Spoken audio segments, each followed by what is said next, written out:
You know what gets me about church is when you realize most of the people at church not really happy. It's a facade, bro. Soon as they leave church, they back to arguing with their husbands and wives, back to cussing out their kids, back to dabbling with their negative health choices and vices. You know what I'm saying? Not to sound like a personal trainer or nothing, but you know what I mean? Like, everybody dabbles with their unhealthy eating habits and their drinking habits, their smoking habits, whatever it is. You know what I'm saying? And I ain't making fun. I'll smoke a cigar, I'll smoke a blunt.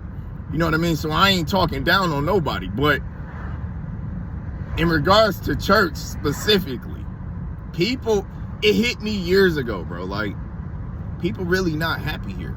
And it's really all an image. They believe that that suit or that dress is going to make them look better in the community that's around them, that church community. But everybody's facilitating a fraud. Everybody's faking. They're a fraud. And, you know, that type of realization of change somebody who's innocent hearted and minded from wanting to even go to church, because you see how fake everybody is. You see how it's just song and dance and who can make the most noise, who can praise the loudest, who can donate the most. It's all an image, bro. A lot of it. So people ruin church, I feel.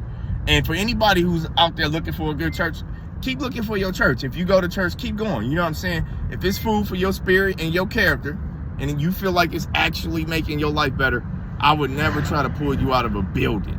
But the church is internal, and you know what I mean? You can see what type of church home a lot of people got. All you got to do is talk to them 5 minutes, honestly. And don't do it in the church.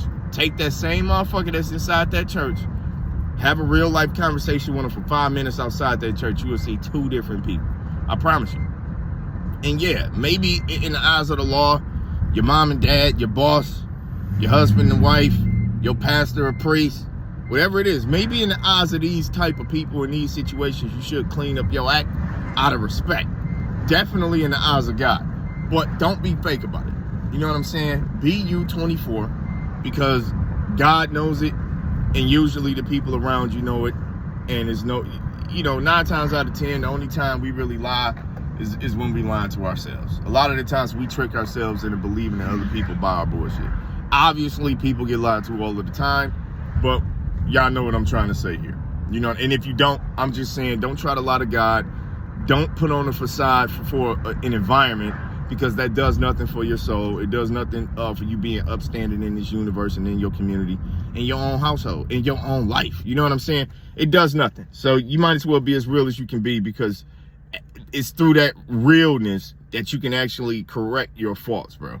Like, seriously. And but I also feel like it's through the realness of people just being real with themselves that ultimately a lot more people might actually be interested in church. But it's a lot of hypocrisy, a lot of contradiction, and a lot of mask.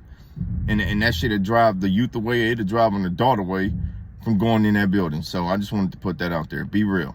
I'm gone.